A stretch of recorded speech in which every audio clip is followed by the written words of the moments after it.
Programa de opinión de producción nacional independiente, con elementos de lenguaje, salud, sexo y violencia. Apto para todo público.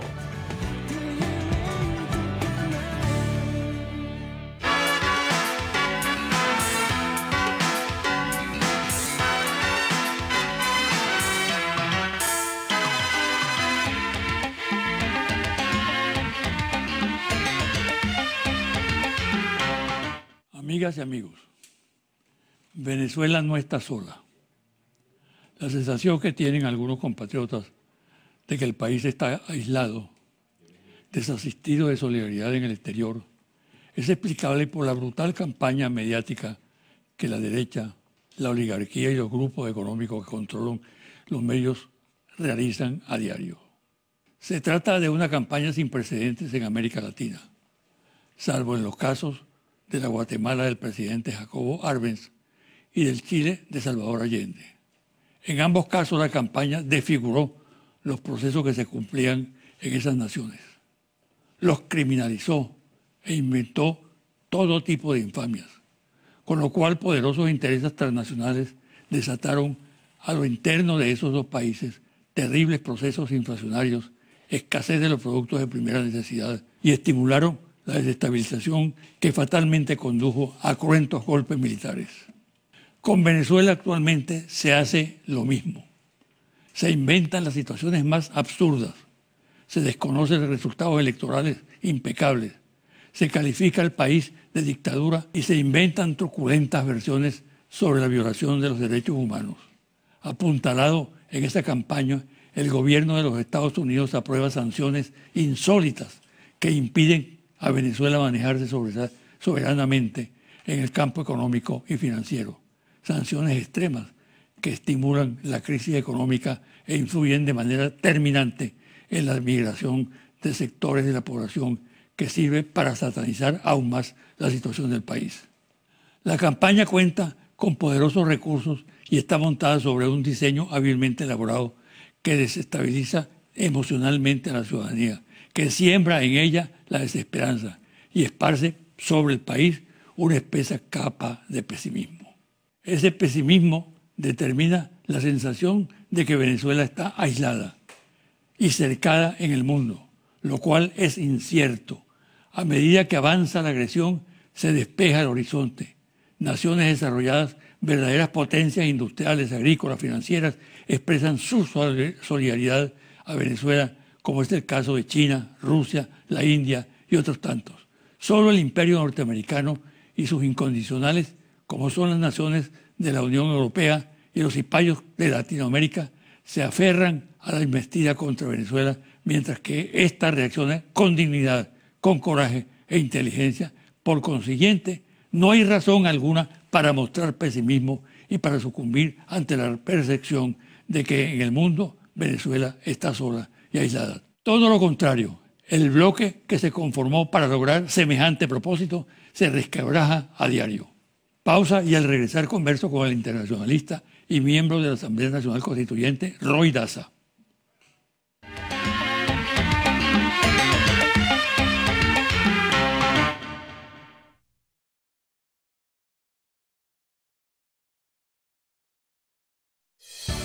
Estás viendo José Vicente Hoy.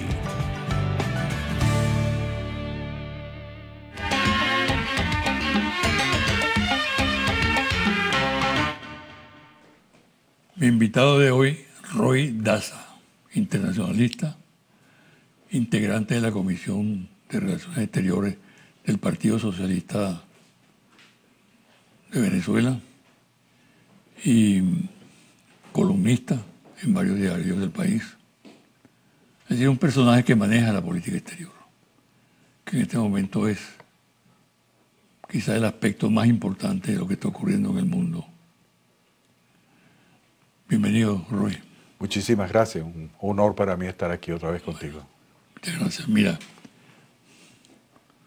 bueno, tenemos que hablar necesariamente, comenzar esta entrevista hablando del presidente Maduro, que se ha convertido en una figura no solamente nacional, como líder del chavismo y del gobierno, sino también un líder internacional. Con escaso tiempo tuvo nada más y nada menos que una visita de Estado a China, una nación de la importancia de China, y posteriormente el viaje a la ONU en Estados Unidos, en Nueva York, donde está la sede de la ONU, y pronunció un discurso calificado como extraordinario en los medios de comunicación y en los sectores políticos. ¿Te parece bien que comencemos por Maduro en la política internacional? Sí, sí. Pero primero que todo hay que decir que el presidente Maduro en las Naciones Unidas trajo el problema de los conflictos y de las controversias que hoy existen en el continente y en el mundo al terreno de la política. Yo creo que el contenido esencial del discurso del presidente Maduro en la 73 Asamblea de las Naciones Unidas fue una victoria política en toda la línea. Es decir, es un discurso sin desperdicio. ¿Por qué? Porque ese es un discurso que además volver a la política y un volver también al camino de las soluciones. Mucha gente habla de la situación de Venezuela, de la situación mundial, de la guerra comercial, mucho, pero pocas personas colocan los puntos sobre las salidas a los conflictos políticos. Creo que el presidente Maduro hizo un esfuerzo muy grande y alcanzó una propuesta política de mucho nivel, sobre todo cuando se contrasta con la intervención que ya había hecho el presidente de los Estados Unidos, Donald Trump. Es decir, ahí se expresaron en estas sesiones de la Asamblea General de las Naciones Unidas dos concepciones, dos posiciones políticas y también dos salidas de tipo político. Una intervencionista, una injerencista, una agresiva, una que asoma incluso la agresión militar o la expone de manera directa, y otro llamando al diálogo, llamando al encuentro, llamando a la política. Y yo resaltaría, por encima de todo, la definición que desde el punto de vista teórico-político hizo el presidente Maduro. El contraste entre la invocación a Monroe, a la doctrina Monroe, la doctrina del imperialismo norteamericano, y la invocación a nuestro libertador Simón Bolívar. Yo creo que ahí se resume desde el punto de vista teórico un tema muy importante para lo que es la vida actual del mundo, ¿no? La otra participación protagónica en política exterior del presidente Maduro fue la visita a China. ¿Qué opinión te merece? Yo creo que la visita tuvo tres aspectos, ¿no? No fue una visita que digamos, siguió la formalidad de las visitas de Estado a Estado, es decir, firmas convenios, estableces relaciones, abres un conjunto de convenimientos, poco algo que pasa en casi todas las visitas y sobre todo con un país tan importante como la República Popular China. Yo creo que lo significativo fue precisamente la entrevista del presidente Maduro con el presidente Xi Jinping y que el presidente chino haya dicho: estas relaciones pasan ahora a un nuevo y mayor nivel. Eso tiene una implicación política de mucho peso. Pero además de eso, hay que decir lo siguiente. Es decir, es la demostración que el presidente Chávez y el presidente Maduro le abrieron a Venezuela al mundo. Esa argumentación que dice que no, que Venezuela está cerrada. No, Venezuela ahora es que está abierta. Antes Venezuela tenía una relación casi exclusivamente con Washington, con Colombia por razones comerciales naturales y con España. De resto no tenía relaciones importantes desde el punto de vista político. Hoy Venezuela está en la dinámica internacional como un actor principalísimo. No solo en la relación con China, que ya de por sí es muy importante, sino también como país petrolero en la OPEP. Pero está también en la mira de enemigos poderosos. ¿Qué representa esa situación en que está colocado el país? En este momento hay una política dirigida por el presidente Donald Trump de los Estados Unidos a preparar las condiciones políticas para una intervención militar violenta sobre nuestro país. Cuando en 3 oportunidades ya el propio presidente Trump ha dicho que dentro de las opciones está la militar, eso representa una amenaza y representa un peligro para nuestro país y representa un peligro para toda América Latina. Creo que precisamente el esfuerzo que hace hoy el presidente Maduro de encontrar canales diplomáticos, encontrar los canales de la política para encarar los problemas y las controversias, tiene una gran significación. Cuando el presidente Maduro le dice en el escenario de las Naciones Unidas al presidente Trump, a pesar de las diferencias que tenemos, ideológicas, políticas, históricas, a pesar de esas diferencias, yo estoy dispuesto a conversar con usted. Estoy dispuesto a hablar sobre los temas binacionales y mundiales. Eso lo hace un estadista. Eso lo hace un político que sabe de qué está hablando. Sin duda que es desagradable estar en el centro de una confrontación. Venezuela está en el centro de una confrontación. ¿Qué recursos tiene que manejar el Estado venezolano para salir airoso en esta circunstancia? Bueno, el primero es la salida política. Es decir, el primero es precisamente colocar en el terreno, la controversia en el terreno de la política, que es donde nosotros podemos actuar con dinamismo, con iniciativa, con un nivel incluso de ofensiva desde el punto de vista político. Porque es la única posibilidad que nosotros podamos también orquestar un conjunto de alianzas internacionales que imposibiliten que los planes de los sectores de la ultraderecha norteamericana e internacional acosen al país. Nosotros tenemos que buscar precisamente impedir que el cerco diplomático y que el cerco político se desarrolle, sino precisamente en esa ampliación de las alianzas tiene mucho que ver nuestras relaciones con China, con Rusia, con Turquía, con Irán y aquí con los países hermanos de Bolivia y de Cuba, con los cuales tenemos unas amplias relaciones. Se amenaza y se teme al mismo tiempo una intervención militar que hasta ahora no ha plasmado, no ha cuajado, pero que está en preparativos. Lo indican distintas fuentes consultadas, ¿no? Pero al mismo tiempo nosotros estamos siendo víctimas en este momento de la llamada guerra económica, que se extrema. Hay un escalamiento en el bloqueo de Venezuela prácticamente. Creo que estamos casi en las condiciones o en la situación de Cuba, país también severamente bloqueado en el exterior, en el sector financiero, económico, comercial. ¿Qué piensas tú de eso? Creo que el instrumento que lo empezó Obama en el último año de su gobierno y lo dijo expresamente en un decreto presidencial Trump el año pasado.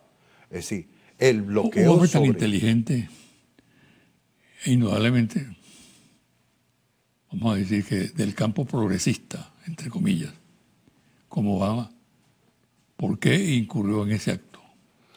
Yo creo que Obama en ese momento en que toma una decisión tan difícil, primero la decisión aquella de declarar a Venezuela como una amenaza inusual y extraordinaria, algo que si no fuera tan serio realmente es casi risible, ¿no? Es decir, que Venezuela, un país pequeño, bueno, vaya a estar amenazando a la principal potencia militar del mundo, por favor.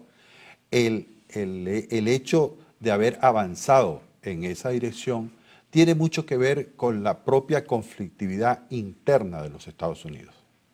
Y además con un problema que tiene que ver con la política venezolana, con la desarticulación de las opciones políticas de la derecha interna venezolana, de la derecha venezolana, la desaparición de la Mesa de la Unidad Democrática. Y un hecho político que se enmarca dentro de esto que estamos hablando es que la derecha venezolana abandonó el camino de la democracia, abandonó el camino electoral, abandonó el camino de la Constitución. Eso es por lo menos una parte de la derecha está en esa posición, y eso es una definición política que hay que tomar en cuenta.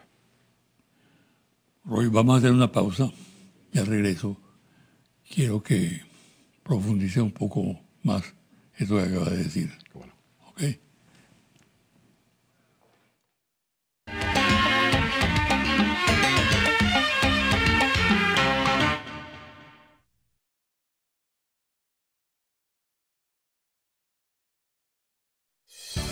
Estás viendo José Vicente Hoy.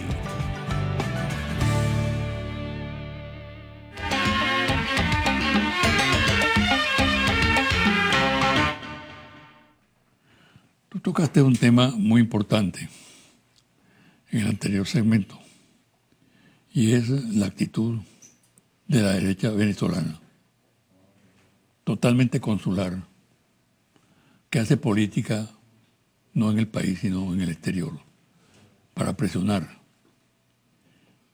Nunca la derecha venezolana había tenido un comportamiento más apátrida, más reñido con lo que es la noción de soberanía que en estos tiempos.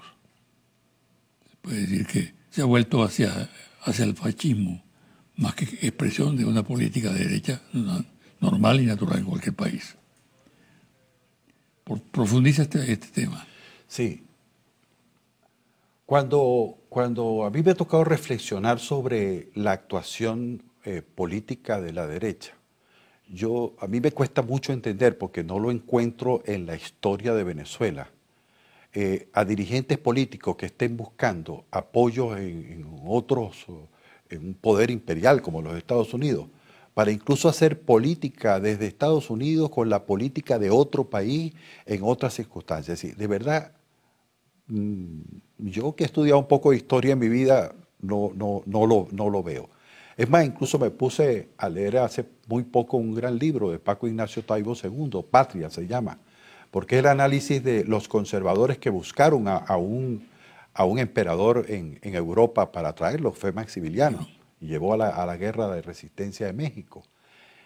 Eso es un hecho muy característico, pero que tiene que ver con la derrota política que ha sufrido la derecha. Mira, la derrota de la guarimba del año pasado, la derrota frente al hecho concreto de la constituyente, como hecho político concreto, la victoria del presidente Nicolás Maduro el 20 de mayo, frente a una derecha que se quedó sin política, definitivamente se queda sin política, y la iniciativa estratégica que parte del gobierno bolivariano a partir del 17 de agosto, cuando se anuncia precisamente una salida a la situación económica del país, que todos reconocemos que es muy delicada, eso, por supuesto, ha dejado sin política a la derecha.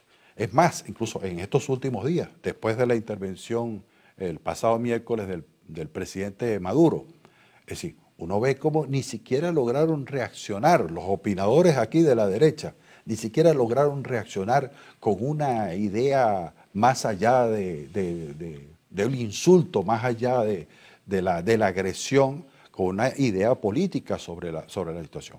Creo que eso deja a las organizaciones de la derecha venezolana en una situación realmente muy, muy delicada y muy desarticulada, no solamente desde el punto de vista organizativo, que ya lo está, sino también desde el punto de vista de las proposiciones políticas que le pudiera presentar al país. Sí, entonces actúa en función de prácticamente engancharse con los viejos métodos y íconos del fascismo, ¿no? Sí, casi como por un acto de desesperación. Es decir, no hay como no tienen una política propia, tienen que buscar cualquier alternativa de esa naturaleza. Y por eso es que yo afirmo que abandonaron la vía electoral. Ya, ahorita estamos a pocas semanas, a 2 meses, a 3 meses de unas elecciones municipales. Es decir, unas elecciones que en este país además son normales, comunes y corrientes, que suceden cada cierto momento y que tienen una dinámica electoral muy particular, las elecciones municipales. y ni siquiera en eso participan. Es porque precisamente están en la onda de la intervención extranjera en nuestro país. Ahí es donde están enganchados. Quiero volver a un tema que tocaste también en el anterior segmento. El aislamiento de Venezuela. Indudablemente que no es así, como lo dicen de golpe. Eso tiene otra explicación, hay manera de ver. Por ejemplo, Venezuela tiene hoy en día un radio de mayores alianzas en el mundo, de mayores relaciones, de mayores solidaridades, que cada día se hace más evidente. Pero la sensación que existe dentro del país, debido a la feroz campaña mediática, descalificadora totalmente del gobierno venezolano, siembra en buena parte de la opinión pública la sensación de que el país está aislado. Y estimula el pesimismo. Hay una fuerte franja de pesimismo en la opinión pública, que es lo que determina incluso el éxodo de muchos venezolanos. ¿Cómo analizas tú ese fenómeno?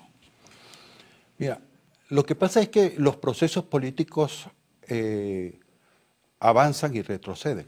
Y en América Latina, a partir de la victoria del comandante Chávez en 1998, se inicia un proceso que creo que no ha sido suficientemente analizado todavía, pero es la primera vez que la conjunción en un momento histórico determinado de varios gobiernos progresistas, por cierto diferentes unos de otros, en el continente y particularmente en Sudamérica, le dieron una respuesta histórica a la tesis neoliberal. Fue la confrontación política, teórica, práctica, económica, de una experiencia de los gobiernos progresistas de América Latina y diferenciados y confrontados con la tesis del neoliberalismo impulsado desde Estados Unidos. Y eso hizo que el gobierno de Estados Unidos hiciera un plan. El primer plan fue romper, quebrar el núcleo duro de la integración, que era precisamente el eje Buenos Aires, Brasilia, Caracas. Eso fue un hecho. Y ciertamente, a partir del 2015, 2016 y una parte del 2017, es decir, se produjo un cambio político en América del Sur. Ese cambio político en América del Sur, por supuesto, nos deja a nosotros sin los aliados, digamos, incluso más cercanos y más hermanados, como el caso del compañero Lula, justamente, por cierto, apresado en su Brasil, la compañera Cristina, el compañero Rafael Correa. Es decir, entonces se crea un nuevo cuadro político. En medio de ese nuevo cuadro político se profundiza y aprovecha la derecha interna y la derecha internacional y el Departamento de Estado de los Estados Unidos para cercarnos más. Es un hecho político. Lo que pasa es que no contaban con la visión de largo plazo que tuvo el presidente Hugo Chávez, que fue abrir el espacio de las relaciones diplomáticas, y hoy Venezuela no depende solo de algunas relaciones, sino que tiene un espectro muy importante. El hecho que frente a las declaraciones feroces y terribles del presidente Trump en la Asamblea General de las Naciones Unidas, si haya sido respondido por importantes líderes mundiales, presidentes, y haya sido rechazado por importantes líderes en ese mismo escenario, y que en la reunión del presidente Maduro con el canciller Lavrov de Rusia, reitere y manifieste su solidaridad con Venezuela, representa, evidencia cuáles son las posibilidades que hoy nosotros tenemos. Quizás te olvida un dato. En los medios norteamericanos causó mucho interés que buena parte de la intervención del presidente norteamericano era acogida con risa. Es decir, es la banalización de la política, ¿no? Es la banalización de la política, pero también es una campaña electoral. También es una campaña electoral que está a las vueltas de la esquina. Sí, ahorita en noviembre hay elecciones legislativas. Y hay un hecho concreto, no me voy a referir a todos los hechos, pero hay dos hechos que a mí me llaman mucho la atención, lo he escrito en algunos de mis artículos. Es decir, uno, muerto John McCain, que la familia McCain, el propio John McCain, hayan decidido que el presidente Trump no estuviera en las exequias de una personalidad importante de la política norteamericana. No estoy jugando su posición política, sencillamente una personalidad importante. Y que en sus exequias estuviera toda la clase política de los distintos partidos, de las distintas corrientes en los Estados Unidos, y no estuviera el presidente Trump, indica la quiebra y la ruptura política que se ha producido a lo interno del Partido Republicano con relación al presidente Trump. Entonces el presidente Trump utiliza el hecho del ataque a Venezuela, el hecho del ataque a Irán, el hecho de la confrontación con Rusia y con China, en función de tratar de rearmar su posición. Ahora, cuando dice cosas como que este es el mejor gobierno e inmediatamente ataca a Venezuela, es porque anda buscando los votos de la Florida. Eso forma parte del asunto. Pero también porque el New York Times develó que funcionarios de los Estados Unidos, del Departamento de Estados Unidos, estaban reunidos con algunos militares o supuestos militares, yo no sé quiénes son, golpistas que andan en unas operaciones de golpe. Eso incluso lleva a que uno pueda evaluar si se produce un cambio en la correlación de fuerzas políticas del Congreso de los Estados Unidos en las elecciones de noviembre. Esto podría ser sometido a investigación. Es decir, ¿cómo es que el presidente Trump o funcionarios del presidente Trump están involucrados en un hecho tan grave como ese? Tú has tocado el punto prácticamente de la estabilidad institucional. ¿Cuál es tu pronóstico? Mira, descartando por ahora una intervención armada. Sí. Pero si esto sigue marchando, vamos a decir, dentro de la normalidad democrática, está garantizada la estabilidad del país. Está garantizada la estabilidad del país en la medida en que entendamos que la salida a la situación económica es, por encima de todo, una salida política. Es decir, que mi partido, el Partido Socialista Unido de Venezuela, el Polo Patriótico, las organizaciones populares, las organizaciones sindicales, entiendan que el vuelco y el esfuerzo que está haciendo el presidente Maduro en el terreno del programa de recuperación, crecimiento y prosperidad, pasa porque venzamos desde el punto de vista político a aquellos que quieren hacer retrotraer la situación. Es decir, aquellos que quieren precisamente derrotar el programa de crecimiento económico y de recuperación económica. Es decir, creo que eso es un elemento político muy importante. Y el hecho de que el presidente Maduro le haya dicho al presidente Duque de Colombia, estoy dispuesto a que discutamos los problemas y además plantee, en la práctica puso una agenda sobre una mesa de conversaciones que pudiera haber. Es decir, implica la capacidad que hoy tiene el gobierno bolivariano no solo de entrar en una situación de defensa de la nación, sino de entrar en una situación de tener la iniciativa política. Hoy nosotros tenemos, en medio de una situación muy compleja y en medio de una situación realmente muy delicada en el campo internacional, hoy, sin embargo, tenemos nosotros la iniciativa política. Nosotros los bolivarianos tenemos la iniciativa política. En esta situación, Maduro ha planteado nuevamente el diálogo. El diálogo lo está haciendo en el exterior, con mucho dinamismo. Y el diálogo que ha sido pateado por la oposición en forma desesperada, porque no entiende que una opción para ella, para la oposición, es entrar en el diálogo, porque fuera del diálogo lo que queda es la violencia, y en el terreno de la violencia ha sido derrotada sistemáticamente la oposición. Entonces, ¿qué piensas tú de la oportunidad para el diálogo en este momento? ¿Tiene interlocutores el presidente en el interior del país? Yo la veo lejana, de verdad. No, en eso no soy lo optimista que suelo ser desde el punto de vista político. No. La veo lejana porque estamos frente a una oposición que al carecer de política no tiene nada que ir a plantear en una mesa de diálogo. No tiene proposición, porque ¿qué es lo que va a discutir? Lo que tendríamos que discutir son los grandes problemas nacionales. ¿Cuáles son las opiniones de los importantes dirigentes de este país que se identifican con la oposición sobre los problemas nacionales?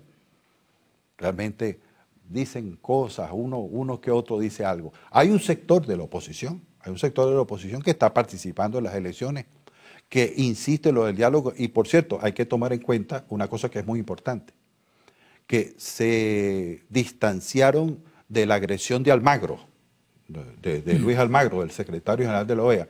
Y eso es significativo, no se puede, dejar de valorar con suficiente flexibilidad que hay un sector de la oposición que anda en la vía del diálogo. Y eso hay que estimularlo y protegerlo. Pero en general, con esa oposición que se fue de la vía electoral, que se fue de la vía constitucional, que se fue de la vía pacífica, no pareciera en este momento que haya posibilidades de diálogo. Para concluir, Roy, un mensaje a la audiencia y en general al pueblo venezolano. Mira, yo creo que el hecho terrible del magnicidio en grado de frustración al presidente Maduro y a buena parte del alto mando militar y político del país es un hecho que nos debe hacer reflexionar a todos. Cuando digo a todos los venezolanos. Y es un hecho que además debe quedar como una enseñanza para que algo como eso o como una perspectiva de una situación de violencia en el país, entre todos la derrotemos en el terreno de las ideas, en el terreno del debate político. Yo soy un cultor del debate político, es decir, he pasado la vida haciendo debate político y creo que la oportunidad que tiene Venezuela es la oportunidad que acaba de ratificar el presidente Maduro. Diálogo, paz, entendimiento, concertación. Muchas gracias. Muchas gracias. Y mucha suerte. Muchas gracias. Una pausa y al regresar los confidenciales.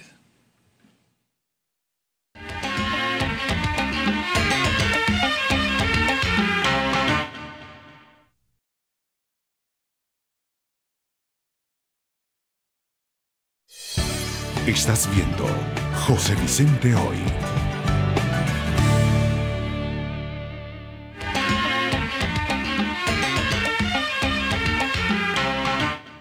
Y ahora los confidenciales. Dirigentes de Primero Justicia reconocen ahora los errores cometidos que condujeron al partido prácticamente a su inexistencia, cuando llegó a ser una fuerza política importante.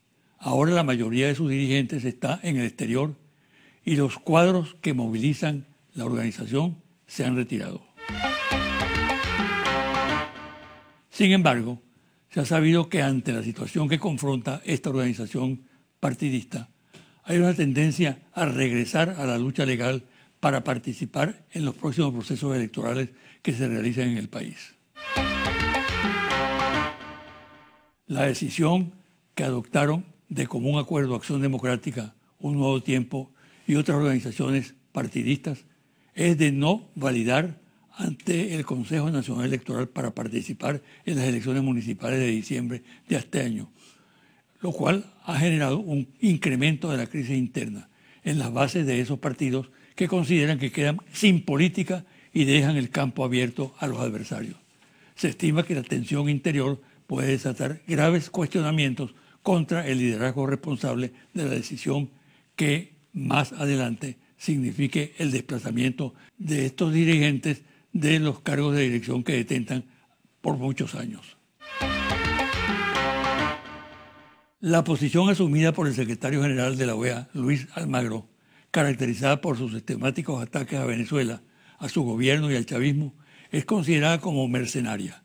Se ha sabido que desde la posición que ocupa ha realizado fabulosos negocios, por ejemplo, en la industria de la construcción en Panamá y también con los subsidios que recibe provenientes de organizaciones de ultraderecha de los Estados Unidos, de Canadá y hasta hace poco del gobierno español de Mariano Rajoy.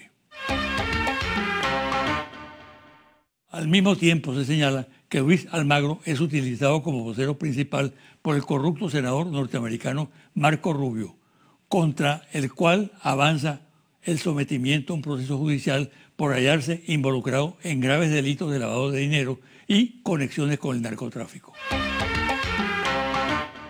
El inefable Grupo Lima, del cual forma parte una serie de países latinoamericanos que mantienen una posición hostil a Venezuela, tuvo que reaccionar contra la absurda declaración de Luis Almagro en Cúcuta recomendando la intervención militar en Venezuela.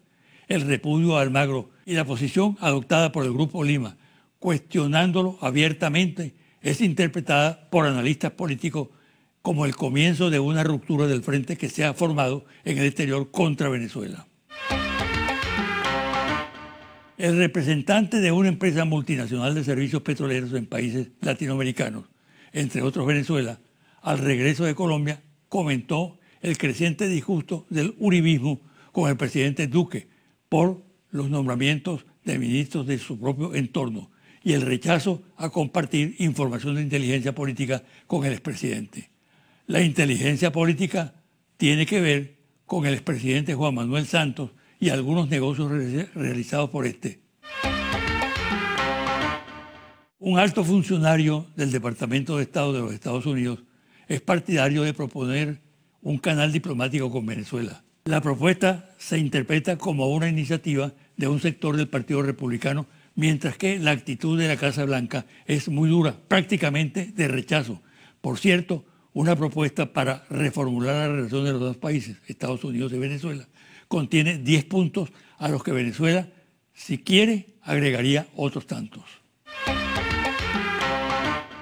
El presidente colombiano Iván Duque está tomando distancia a cámara lenta de su tutor, el expresidente Álvaro Uribe.